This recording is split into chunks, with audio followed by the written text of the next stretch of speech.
We're back in the Cohn Zone. I'm home from Miami. The 49ers lost the Super Bowl, and we're going to talk about it. Welcome back. Hey, how you doing, Dad?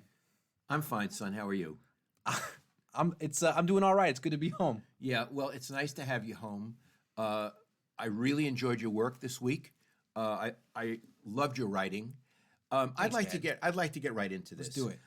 It's Tuesday afternoon, 2 days after the Super Bowl. It's 1:20 at my house in the Oakland Hills. Grant got home earlier today, took a shower, took a little bit of a nap, and he's over here now. We're going to do a post-mortem on the 49er Super Bowl. And in this case, it really is a post-mortem. And I have something I want to say. We're going to praise the Niners because they had a wonderful season. And they're a very good team and a good, from what I understand, a good group of guys. But we're also going to criticize them, not just for losing, but for the way they lost. And if you don't want to hear criticism of the 49ers, there are plenty of other sites all over the internet that you can go to which will explain away the loss or make excuses for them. Or make you feel better. We don't root. We're just journalists, and we try to tell the truth. So we're not going to try to make you feel bad or good. We're going to just tell you what we think. Yeah, we're going to try to get as close to the truth as we can. Okay, so here goes. Grant, start off with, what is your main takeaway from the game? My main takeaway from the game is that it was I felt like I was watching Bill Buckner miss the grounder, let it go through his legs. They were celebrating a victory. They were celebrating in the end zone after the interception, and they should have won the game. And they lost because their head coach didn't manage the clock well. I mean, they had a running back, Raheem Mostert, who had just run for 280 yards in the NFC Championship game, and he had 12 carries in the Super Bowl. They didn't even bring him in, I think, till the second quarter, right? Yeah, and when the defense had gotten the second interception and the Niners needed to run the ball and waste clock like Bill Walsh always told you. That's football. That's football. I mean, a lot of the time, Juszczyk wasn't even on the field. They'd be out there with 3 wide receivers. So it's the most. I mean, I didn't feel pain, but I could see it in Joe Staley's face. I could see it in Nick Bosa's face. It's the most painful defeat I could ever imagine in a football game. They thought they were going to win, and it feels like I think they would have to feel like it was ripped away from them by their head coach, and they can't understand why. Okay, we're going to talk more about Shanahan in a bit. But to be clear, what you're saying is the main theme that you take away from this game is Shanahan. Yes, absolutely. He's the head coach, and this is his pattern. He did it 3 years ago. He did it again, and this is a game that they should have won. They were up 10 with 6 minutes left. You got to win it. Right, and the pattern being up in the fourth quarter and losing the game. Passing too much. He did it against the Patriots. He did it a couple of days ago. Okay, my takeaway from the game is very similar to yours. One, I think the 49ers are a better team than the Chiefs. They are. I want to say that. I think they have a better defense. I think they have a better running game. Yeah. They're a tougher bunch of guys. Yes. I think they were set to win the game and should have won the game. Andy Reid has his own issues. Absolutely. So my takeaway is they're the better team and they lost. And that's, again, for a fan, it's disheartening. And I want to tell you something. Yeah. For Shanahan, it's disheartening. Now, he may not be honest with himself. Right. I've never met him. But he strikes me as a guy who may be brutally honest with other people. Yes, I totally agree. Not with himself. I totally agree. He may make every excuse. After the game, he said, I wouldn't do anything different. You know what? You should have done things different. And as a leader, as the head coach, it would really help a lot of your players if you said, you know what? I should have done something different. It's on me. Because when you say, I didn't do anything wrong, I wouldn't do anything different, what you're implying is it's the quarterback's fault. It's the defensive coordinator's fault. Damn it's right. anyone's fault except for mine. And that's not what that's not how a leader acts. And I want to say one other takeaway from this. Bill Walsh always used to tell me, Lowell, a football team is 2 units. Let's forget special teams for a moment, offense and defense. But it's one team. Yeah. One complements the other. Now, Robert Saleh, again, I've never met him. He would never, ever say this to a journalist.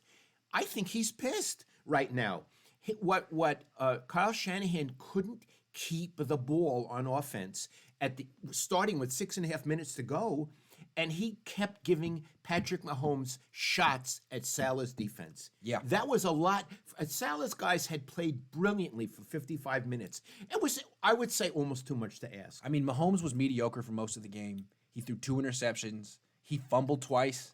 Yeah. His quarterback rating was like 75. Saleh's defense really did do a good job. Beautiful. It's just the way I look at Shanahan, he overthinks things. He always wants to, although he didn't against the Vikings and the Packers. Yeah. When he needed to run the ball, he did run the ball. Yeah. But for whatever reason, we'll get to Shanahan. We'll get to more. that. Yeah. But what I want to say is Shanahan didn't protect Saleh and his defense. No. You run the ball. Yeah. When you throw in completions, that's 40 seconds that doesn't go off the clock. Yeah. And Saleh's guys were so tired, and they had done everything they could. Boom, he set him up for the knockout in the corner at the end of the 15th round. He absolutely did. He did. And now that they come away with 31 points on Robert Saleh's resume, it looks like his defense didn't play well when actually it might have played better against the Chiefs than any defense this year. Yes, and it makes people think that Cleveland made the right choice in not taking him. Yes. And I don't think it's fair. No, I don't think it's fair. Okay, takeaways. That was the main thing. Let's come back to Shanahan again, because I know you have things to say about him, and I have more to say about him as well. What is your general takeaway about him? My general takeaway about him is now that this is a pattern. And before, when he did it against the Patriots in Atlanta, you'd say, well, he's young. Maybe it was a fluke, and he'll learn from it. But he clearly didn't learn from it. It's a pattern. And you'd have to say, until further notice, he is a choker. I mean, he's choked twice in Super Bowls, big time. And that's a harsh word, but how else do you describe what he did? What he did is the football equivalent of missing a ground ball. Iggy, is choker too strong a word? I don't think so. No, I don't either. When you give away Super Bowls with poor clock management, that's choking. You mentioned poor clock management. Everybody listening, or a lot of you know Ira Miller, the great beat writer who covered the Niners in their glory years, and he and I worked together and are friends. After the Super Bowl, he wrote me an email right away. He said, Shanahan has real problems with clock management. Yeah. And he said to Lowell, if I were writing this game today, I'd go after Shanahan. That's Ira Miller. And again, he's a head coach and an offensive coordinator. And I feel like he improved immensely as an offensive coordinator this year. His running game was great. It was diverse. And I thought at times he improved as a head coach. But in this game, when you make game clock management errors, it seems like there's no head coach on the team. Right. And Iggy, he did it twice. Yes. Talk about the first one. Well, in the first half, at the end of the first half, the defense again did its job, stopped the Chiefs on third down with about 1:50 left, and Kyle Shanahan didn't take a timeout. He was either afraid of Patrick Mahomes getting the ball back again, or he didn't trust his own quarterback, Jimmy Garoppolo, or both. So he let the clock run all the way down, 40 seconds. Chiefs punt, he gets the ball, runs, and lets the clock run down again. So he basically wastes 1:20, and the camera cuts to John Lynch up in a luxury suite, and he's imploring Kyle Shanahan call for a timeout. So no matter what Shanahan says to justify what he did, John Lynch doesn't agree.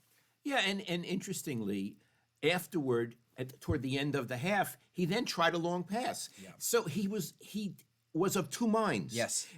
Don't take timeouts, but then go for the shot. What I want to say is, my takeaway, he panics. Yeah. My takeaway about Kyle Shanahan is he panics. Right. Now, again, I was exposed for a long time to Bill Walsh, who was the best. He had, like anyone, personality issues. Yeah. But I didn't see him panicking. I didn't see him doing that. And I'll give you an example of what I mean by panicking. Clearly, he didn't believe in his quarterback. And Ira wrote to me that too. He said, this doesn't seem like a coach who believes in his quarterback. That was established at the end of the first half. I'm with you. Okay. Now at the end of the game, instead of running, he puts the game into Jimmy Garoppolo's hands, who he's proven he doesn't believe in. How do you do that? Yeah, there's no logic to that. It's panicking. It's panicking. It's totally panicking. You've already shown you don't trust him. You've been hiding him all year with these short passes, screen passes, play action stuff. And then with the game, with the season on the line, a 10-point lead, a running back who just basically set records in the NFC Championship and was playing well, and a wide receiver who was averaging 17 yards a carry. Every time he runs that end around, it's like a first down. And they're throwing? Yeah. He panicked. Yeah. So the only logic, and again, please, email us, write to us on Twitter if you feel that we're wrong. Not if we hurt your feelings, Yeah. but if you feel we're incorrect. I feel the only logical explanation is that Kyle Shanahan panicked twice in his career. And what I don't think fans quite understand is the difference in pressure between any game in the regular season Yeah. and the last 6 minutes of the fourth quarter of a tight Super Bowl. Yeah. It's different. I mean, when you're coaching week 15, 1 o'clock at Levi Stadium, Niner fans are watching. The other team's fans are watching. The whole world isn't watching. But when you're playing the Super Bowl, it feels like everyone in the country's watching. And when you lose like that, it feels like when you walk around in your daily life, everyone's looking at you and thinking about that and judging you. How do you move on when it feels like the whole world isn't? And when they're looking at you and thinking, loser. Choker. Loser. Like, I don't even know that much about football, but I know who you are, and I know you choked. Right? Right? Absolutely. My mom, everyone, everyone in the world watches the Super Bowl. And they got to know you all week, and now you're a loser. Yeah. Yeah. Yeah. Yeah. Okay. Let's move on. Your takeaway of Saleh. Okay. I feel sorry for Saleh because his defense was great the entire game. But I need to be fair. And I think really Saleh's pretty hard on himself too. I don't think I'm going to say anything that he wouldn't say about himself. I do feel really bad for Saleh because his defense was great for 55 minutes. But while Shanahan didn't give him any favors, I went back and looked at a couple of those plays just now before I came over, specifically 3rd and 15. He called a zone coverage. The Chiefs were able to get their best wide receiver, Tyreek Hill, on Jimmy Ward one-on-one, and he spun him around. That's a tough one. If on 3rd and 15, if you had played like man-to-man coverage with a couple of deep safeties, that wouldn't have happened. But that's nitpicky. Later on in that drive, it's 3rd and 10. There's a pass interference in the end zone that sets up the Chiefs at the 1 yard line. Saleh blitzed on that play. And on that one, 3rd and 10. And the thing is, he blitzed with man-to-man coverage, and Mahomes threw it to Travis Kelce, who was being covered by Tavarius Moore, the 3rd string safety. That's not Moore's fault. You shouldn't ever blitz Patrick Mahomes. I don't think he's ever thrown an interception against a blitz in his life. Like his numbers, his career quarterback rating against a blitz is like 120. So then again, and then on Richard Sherman, when he gave up the long one deep, Saleh blitzed. And when I went back and looked, the 2 interceptions earlier, he was not blitzing. So it seemed like we called Shanahan, he panicked. I'm not saying Saleh panicked, but he did some things that were uncharacteristic in the last 6 minutes. And you got to be fair. I mean, you can't just put it all on the players. I think Saleh, when he goes back and looks at what he did, will say, I probably shouldn't have made those couple of calls. Let's stay with Saleh a minute because I have tremendous respect for him. As do I. When he blitzes, I usually feel it's exactly the right time. I agree. But not this time, Not this time. If you look at the split stats for Patrick Mahomes, he's a great player. But he's especially great against the blitz. Got it. A lot of times really good quarterbacks are. They can see it coming. They like the matchups they have. He has good receivers. They shred it apart. You do better if you drop a bunch of guys in coverage and rely on your great pass rush. That's what Saleh did most of the game, and it worked. It's surprising that he went away from that at the very end. So it's interesting. Both of them went away from it at the very end. They really did. Both of them. They both did. So they both did. Let's say the breakdown, we'll Yeah. call it a breakdown at the Yeah. end, was clearly players, Yeah. Richard Sherman, Yes. but coaching. Both. In terms of what Kyle Shanahan was trying to do on offense and what Robert Saleh was trying to do on defense. I mean, they both got away from their identity a little bit. Started Okay. blitzing. Okay. Yeah. Let's move on. Yeah. What is your takeaway of Jimmy Garoppolo? He's the guy I thought he was in training camp. He does certain things well. He's an average quarterback. He has stretches where he plays like an above average or a terrific quarterback. But he's not that great. He commits about a turnover a game. He doesn't make big plays. And for about 3 quarters, he was like 18 to 22, very precise. And then with the game on the line, I thought he panicked too. I thought he absolutely panicked and looked like the moment wasn't big enough. It was too big for him. How about the two-handed throw? That looked like a guy who was the JV quarterback who'd been called up to varsity for a game and wasn't used to the speed of the game. Yeah. I mean, that's not who he is, but it looked like that. Okay. Is what we saw of him this season, is this the best he'll ever be, or can he develop into a top 10 quarterback? Top 10. That's a hard question to answer. I think this is who he is, but I don't know for sure. And I think it's fair for the Niners to give him one more year. Say, we don't know. What you did in the Super Bowl wasn't good enough. Clearly, our coach doesn't trust you. But still, I mean, you've only had like 28 starts. Let's give you one more year in the system and see if you improve. See if you play with more points. Because he didn't play well at any point in the playoffs. No. He threw that interception against the Vikings. They took the ball out of his hands for the next 6 quarters. They tried to put it into his hands in the Super Bowl to win, and he flopped. Right. So if he can do better next year and play better in the playoffs and show strides, then great. But if he is the same guy next year, I think for the money they're paying him and with the guy they have on the bench who's played well and the guys who are also out there like Brady, Rivers, you might want to look around because this team's ready to go. That's it. Yeah. In fact, we'll talk about some of the other players later, but the limit could be the quarterback. Yeah. This team was ready to win. Ready to go. Ready to win. And they just needed Phillip Rivers to lead them down at the end. Tom Brady would have led that drive. Yeah. He wouldn't have thrown. Tom Brady would have won that game if you would switch Jimmy Garoppolo with Tom Brady. So when I'm saying Phillip Rivers, he would have won. He's not Tom Brady. No. He would have won the game. Absolutely. Yeah. Absolutely. I agree. He would have. I agree. Yeah. And so, again, nothing personal against Garoppolo. I've never met the guy. And Iggy says he's a nice man. But boy, was I underimpressed. And what does he do when he panics? He does not read the field. Explain that. He does not read the field. He picks out where he wants to go before the play starts. He predetermines the read. I don't know what he bases it on, but he looks at the defense and figures out, well, I think they're in zone. I think they're in man. I think I'm going here. And then he does. And you can see his head not move. And there's a lot of examples in this game where he'll have George Kittle open over the middle and he throws to Deebo Samuel who's covered, like over and over and over again. So we talk about good Jimmy and bad Jimmy. Bad Jimmy is panic Jimmy, which is one read Jimmy. And you're not going to win a Super Bowl like that. You're not going to win a Super Bowl hiding your quarterback. They got very far with screens and checkdowns this year. But eventually you're going to go against the best quarterback in the league, and you're going to need a little bit more from your guy. And they didn't have it. Okay, my takeaway on Jimmy. I think Jeff Garcia was a better quarterback than Jimmy Garoppolo. I'm not talking about Joe and Steve. What do you think? I agree. To me, the way I look at Jimmy Garoppolo, he had very nice numbers this year, but they were a product of the supporting cast he had and the coach he had, the system he's in.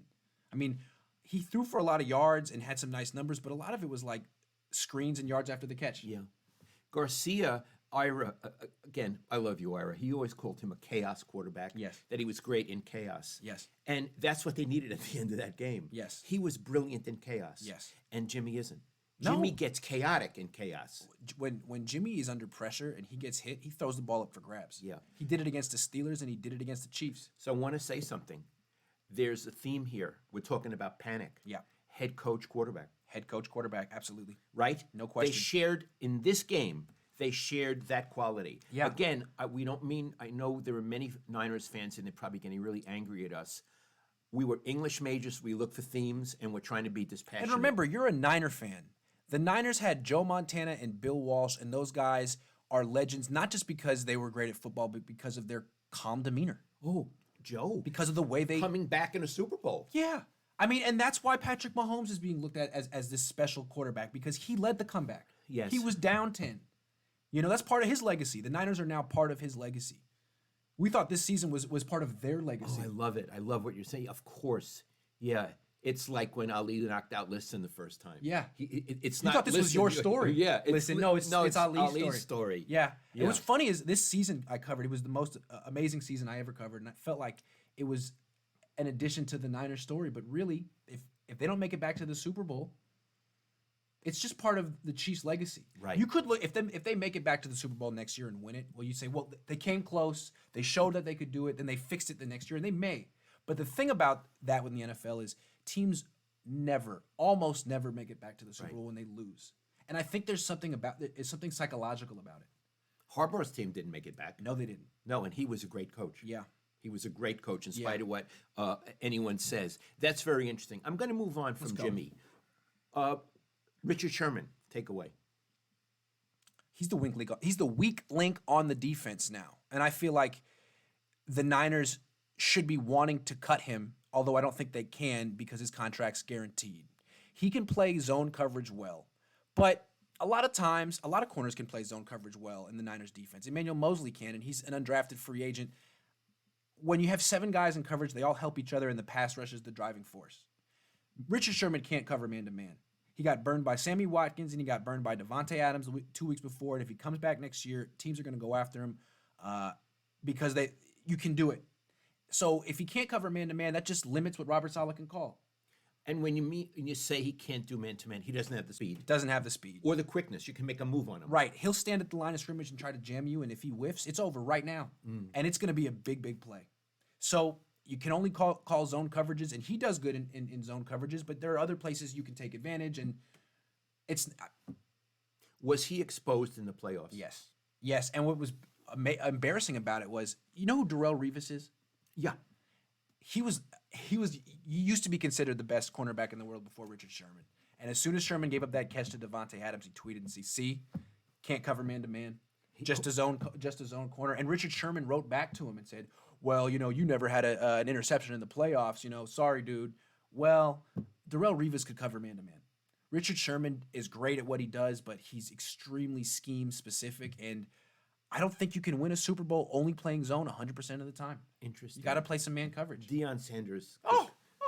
Yes, Right. yes. The thing with Deion could do everything. The thing with Deion, he wasn't much of a tackler, but coaches were like, "I don't care, whatever." He can cover man-to-man with no safety help. He's one of the only people on the earth who could ever do that. Yeah. He played for the Giants. Didn't he Played for the Giants. I got to tell you, for one season, right? Yes, he did. He was so unfriendly. Really? Yeah. You That's always see on the commercials. Yeah. All I remember was whenever I went to talk to him, I got a sourpuss.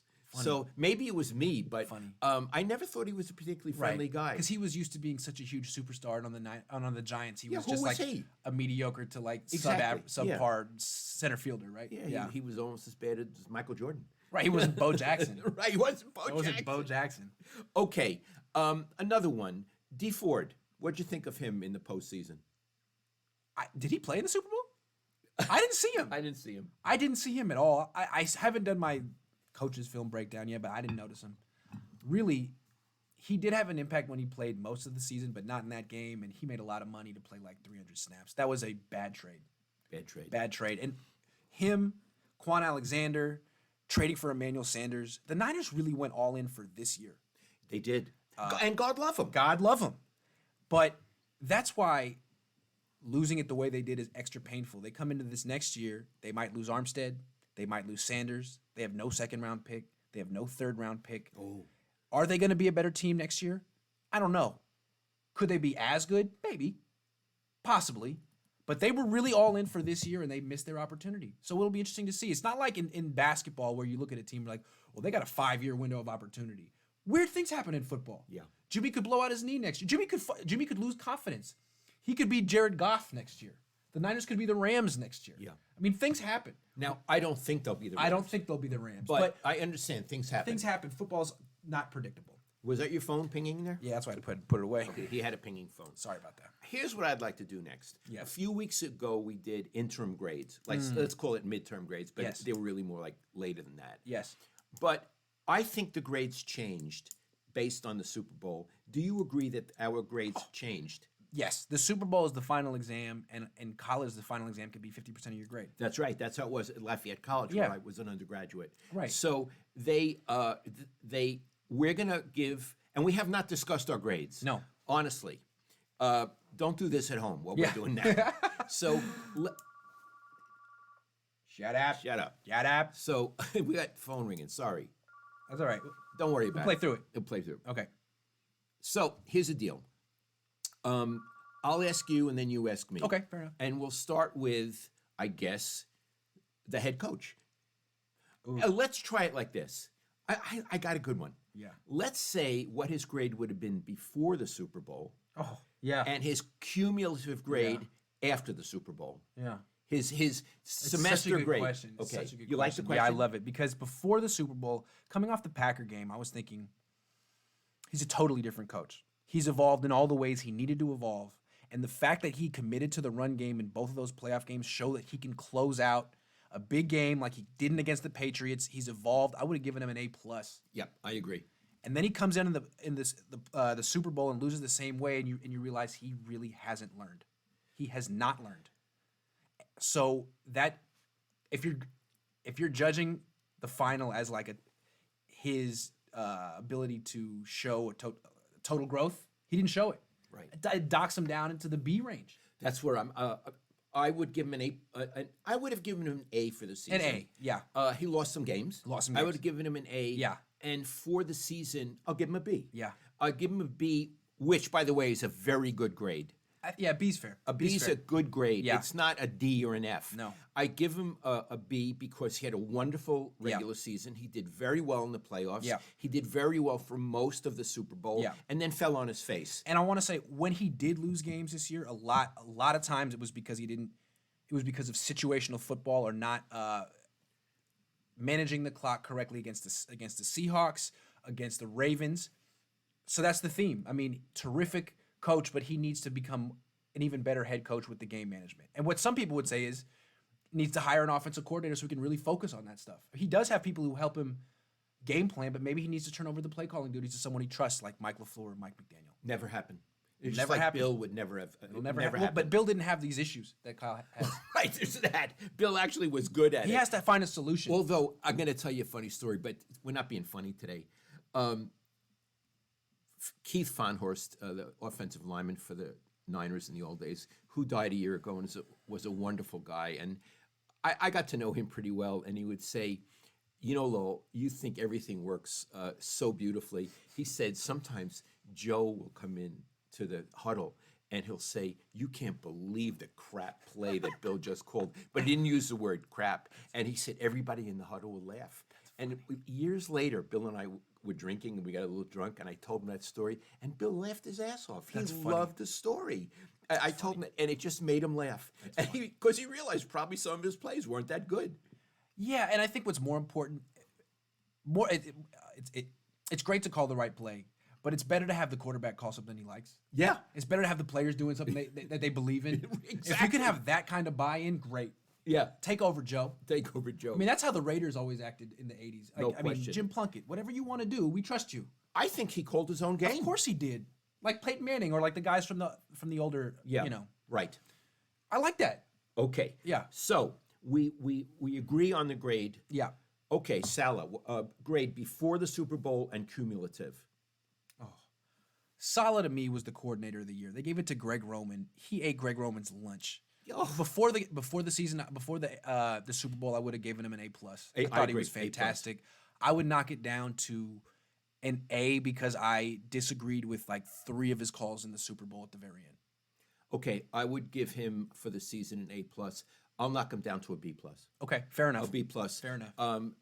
Simply because He shares the blame. Fair enough. So, Robert, I don't know you. I like you. Iggy likes you, but you know, would agree with in that. my classroom, I'm based on the Super Bowl, which is a large percentage of the grade. I'm giving you a B+. One difference between, real quick, Shanahan and Saleh. Shanahan's the guy who said, I would do everything the same way. Again, Saleh's always the first guy to say, like, blame me. Let's not blame the player. Right. I clearly I could have done something better. Yeah. And whether he really feels that way or not, that's what a leader does. Right. He's a leader. And when players hear that, they say, thank you. Thanks for not saying it explicitly or implying that it was my fault. Right. You can yell at me if you need to in the meeting room, but don't let the uneducated masses know so they can tear me down all week. Right. That's leadership. Anyway, let's Okay. move on. Moving on, Jimmy G, before the Super Bowl and cumulative.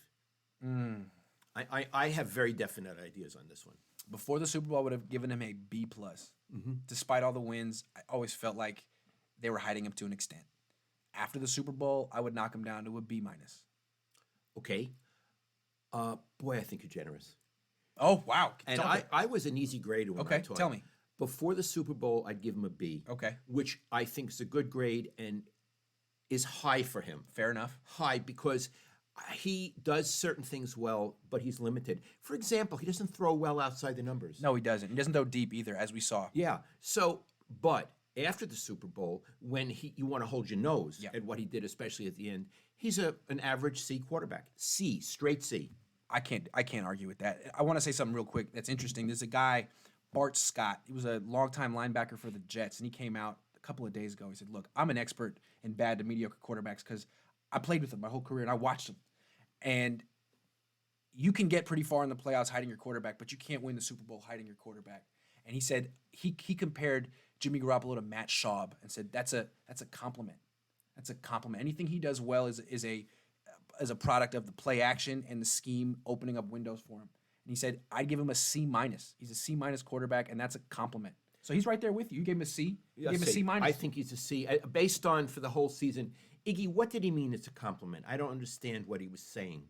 Like that should be considered top end for him. Oh. You could even be harsher. Got it. You could be harsher. C- is generous. It's generous, yeah. I see. Now Generous. I understand it. Yeah. Whoa. Yes. He's even harder than I am. Yes. But listen, I want to say again, you people may be in love with Jimmy. He's very good looking. He has a nice smile. As Iggy pointed out in Super Bowl week, he nods a lot. And he does certain beautiful things on the field. And he's a tough guy. He's a football player. I like all of that. I give him a C. I think a C is fair. And I'll C's tell you fair. right now, the organization's giving him a C. Oh, as hard as we are on Jimmy Garoppolo, Kyle Shanahan's harder. No question. And all you got to know about how he feels about Jimmy Garoppolo is when he let the time run off the clock at the end of the first half. That's it. That's it. If he had confidence in his quarterback, there's no way in hell you would do that. You'd say, I want to run a 2-minute drill. Yeah. Let's do it. He wouldn't let him run a 2-minute drill. Wouldn't let him do it. That's pretty bad. Bad. Okay, let's move on. Let's do the offensive little units. Play by play. Yeah. Units. I Okay. was looking for the word unit. How about offensive line? Pre and cumulative.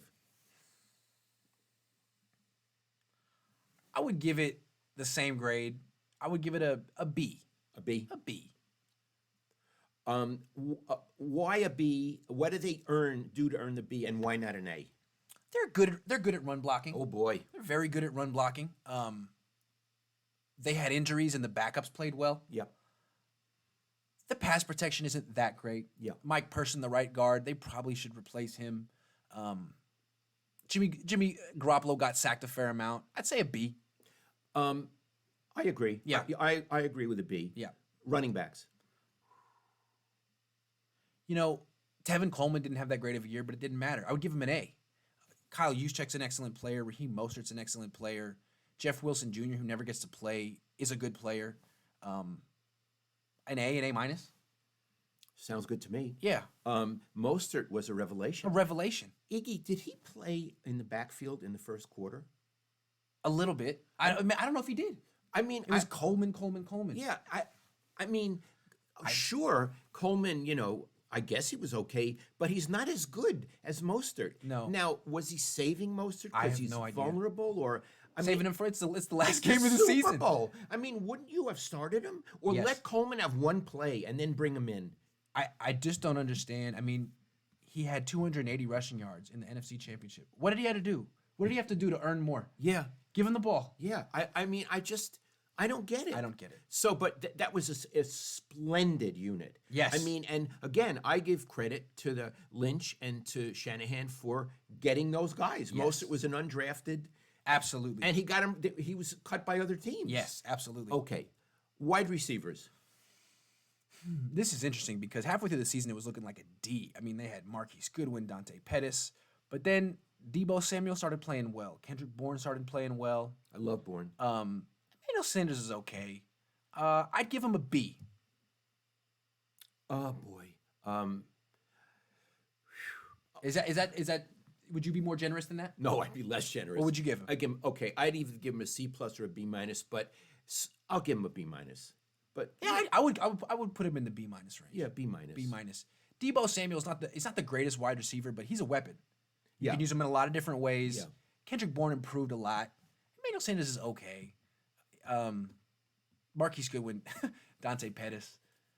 I mean, compare them to what KC has. Yeah, that's A. That's stuff. A. That's Anyway, I yeah, give B him minus. a B minus. B minus. Fair. Tight end. A. A plus. A plus. I'll give him A plus. I want to tell you where the plus comes from. The blocking, Absolutely. right? Yes. I mean, what a player. Yes. What if? Yeah.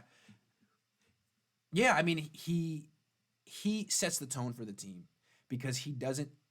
He is as makes like $400,000 a year. He's a 5th-round pick. Yeah. So he plays extremely hard. He's the best player. If you're the best player at teams like Odell Beckham Jr. and he pouts and is like only plays sometimes, that sets a bad tone for the entire team. Yeah. But Kittle sets the tone as, we're a very hardworking, doesn't matter how much money you make type of guy. Did you have drinks with his mother? I met his mother. Yes. Yes. How did you had drinks with his mother? Yes. What happened was People like Iggy, I went out with the Dwellies. the Dwellies. And they were staying at the Players Hotel, and the Kittles came down. Kittle's sister, Kittle's mom, and all I gotta say is they wouldn't have to tell you she's Kittle's mom. She looked like him. She looked like Kittle. She was tall. I'm sure she was an athlete. Got it. She got it. looked like Kittle. Anyway, it was So, very so interesting. it's not only the tight ends hang around together, the tight end families. Yes, it's very interesting. Right? They're very tight knit. The tight end families. Yes, it's a tight knit tight end family. I want to say one thing with the tight ends. Kittle was a 5th round pick, and now he's become like the best player on the team. The backup, Ross Dwelly, was an undrafted player. He had like 3 or 4 touchdowns this year. He's developing into a nice tight end who might even become a starter one day. 2 guys who were not highly recruited, both discovered by this tight ends coach, John Embry, and who developed both of them. This guy's one of the more underrated. No one ever talks about John Embry. He's doing a Maybe pretty good job. next year you can get an interview with him, Yeah, maybe I can. right? Yeah. People I'd like to see you get one-on-one with. You did Lynch, I did Lynch. and it was great. Yeah. And he broke the ice because everybody hated you in that organization. That's and true. when Lynch stepped up, Yeah. did Lynch know you were my kid? Because I know Lynch. I introduced myself. I think he knew that. I think he did. Maybe I think he did. Yeah, I think he did. No, I don't know. Lynch but knows. He's very friendly. Yes. But anyway, I think Kyle is tough. Kyle's But tough. but I think maybe you can get Embry and Saleh. Well, I asked Kyle, and he said he would do it after the season. So let's see if he. yeah. Kyle, I'm telling the world that you agreed to do an interview with me after the season. So the season's over. Yeah, and what you want to say is, I will ask some provocative questions, but I'll be polite and I won't put you on the spot. Yeah, and you're great answering provocative questions. You do it really, really well, and you always have a nice, thoughtful answer. Okay, all right. Kyle, You just kissed his butt enough that. you can do it, Kyle. Okay, should we move? I on? mean, yeah. he was asked a 28-3 question like 800 times Super Bowl week. What'd you learn when you collapsed against the Patriots? And he could handle that question. Yeah, but so he couldn't handle it in the game. No, but he could handle the question.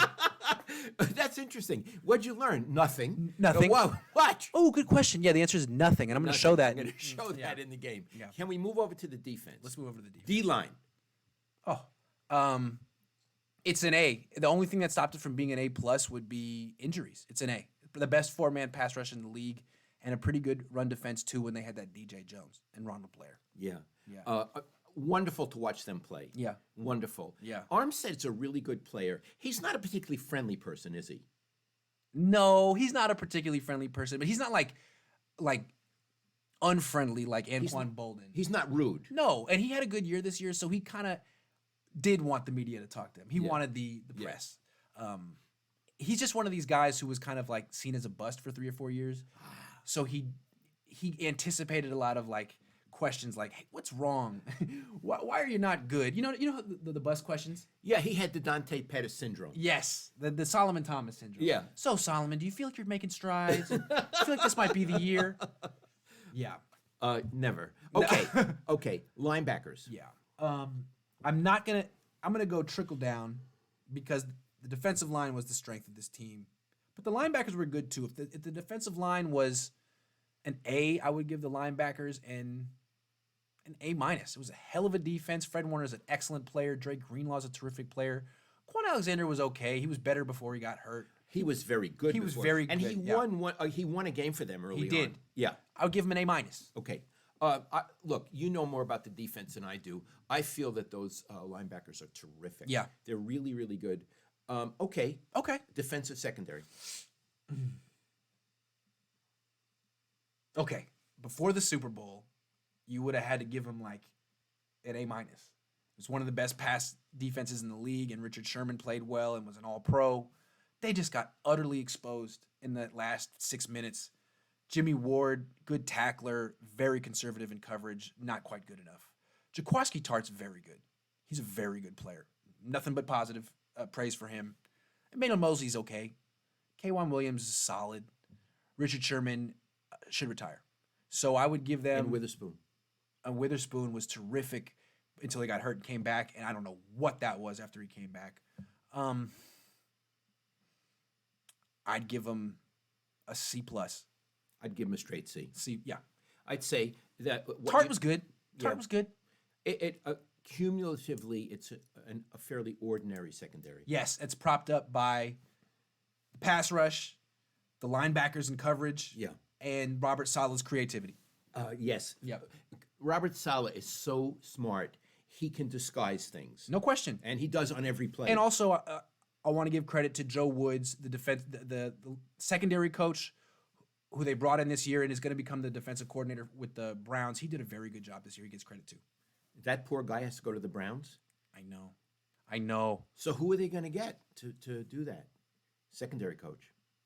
Probably a guy from the Cowboys named Chris Richard, who used to be with the Seahawks with Robert Saleh. And they know each other, and He'll do a fine job. Yeah, He'll sure. do a fine job. Okay, whether we did all. Yeah. Okay. Yeah. I mean, if Secondary, you want to do special teams, I'm not interested. Not even. Is that, look, I know I should be, okay? No, I got one thing to say about special Okay. teams real quick. All right. I figured I it would will happen at listen. some point. No. They drafted a punter in the 4th round. That was a mistake. They had issues at cornerback. They had issues on this team. Even though it didn't seem like they had issues the entire year, they cropped up, they popped up with 6 minutes left. They could have used a cornerback or a safety instead of Mitch the punter. Anyway, let's move on. Okay. I think we have just a few more. Yeah. I'm asking you, season's over. Can this team get to the Super Bowl again next season? You know, it can, but I don't expect it to. Why? It's a little early to say that. Of course. A couple of reasons. Teams generally don't make it back when they lose the Super Bowl. Like we said it earlier. You feel like a loser. You feel like the whole world looks at you as a loser. And like the Patriots made it back. The Patriots know they're not losers. They have all kind of rings. They're the Patriots. But the Niners, I mean, their identity is they're making that. Yeah. There's not a bunch of champions on the team, so that's tough. Yeah, can they make it back? I feel like also in this year, a lot went their way. A lot broke their way. I mean, they didn't have to play Ben Roethlisberger. That schedule they had was kind of easy. Yeah. It may not be so easy next year. They may have more injuries next year. I think they caught a lot of breaks this year. They had a lot of players like Emmanuel Sanders. They went all in. Their team may not be as good next year. I think it would be surprising if they made it back, even though they're very talented. Okay. I don't have no idea if they'll make hard. it back. Yeah, it's hard yeah. to. It's hard to It's an say. unfair question. It's an unfair question. What I do think is, if they can improve the secondary, Yes. their defense is a Super Bowl defense. Yes, that's true. I feel that their running game and their offensive line are Super Bowl caliber. Yeah. I don't feel their passing game is. And I feel that's a problem. I feel they need to improve at wide receiver, which they are. People emerged. They have improved.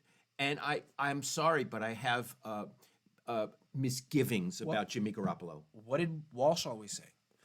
Quarterback Lowell. defines. Yeah, Lowell, the quarterback defines the limit of my offense. And that's what we saw in the Super Bowl. We saw the Niners are better than the Chiefs. Yeah. They're more balanced. They have a better defense, a better running game.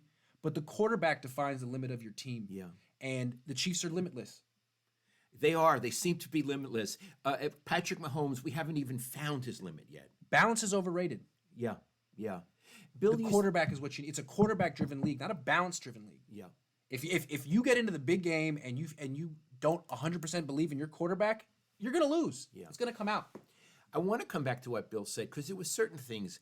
I don't know. He was a very philosophical man, and maybe he said this stuff to everybody, but he used to say these things to me, and he used to say, the quarterback defines the limit of my offense, and I used to think about that. Mm-hmm. Well, what did that mean about Joe Montana? Yeah. Now that was a pretty lofty limit, but it meant he had a limit. No question. His arm. Yes. And I think Bill, he never said it because he was discreet, but I think Bill thought, he's great, but it would be nice if he had a better arm. And then I could do more things. And I think he would probably look at Steve Young and say, if I could just teach him, the fundamentals, he could increase the limit of my offense. Yes. Because he's more mobile. More mobile, yeah. Stronger arm. No one could ever learn the fundamentals and the footwork and the accuracy like Joe. It's impossible. But Steve did pretty good. Yeah. He wasn't as good as Joe, but I could understand why Walsh would be intrigued on those terms. The limit. the limit. Can run.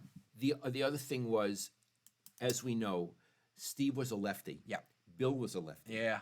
And he was intrigued by the lefty because, like in boxing, Yeah. if you're fighting a lefty, everything you learned is wrong. Right. The defense, everything they learned, they have to flip. Right. So he was enamored of his leftiness. I'll give you an example. Like Richard Sherman always lines up on the defensive left side. Always. That's the offensive right side. That's because most quarterbacks are right-handed and like to throw to the right. They can see it better. So you put your best corner over there. When Steve Young's playing, he's throwing on the other side. Exactly. So all of a sudden, he's attacking your second best corner easily. Yep. Interesting. And your right tackle becomes really important. Exactly. He becomes the left tackle. Yeah, he's what the left tackle is. Yeah. The last question we had was, what changes do they need to make for next season? Do you, I think they need to make changes. They can't just act like, Oh, I agree with you. they can bring it all back and they and win it this time. Like, no, they lost. They did not get it done.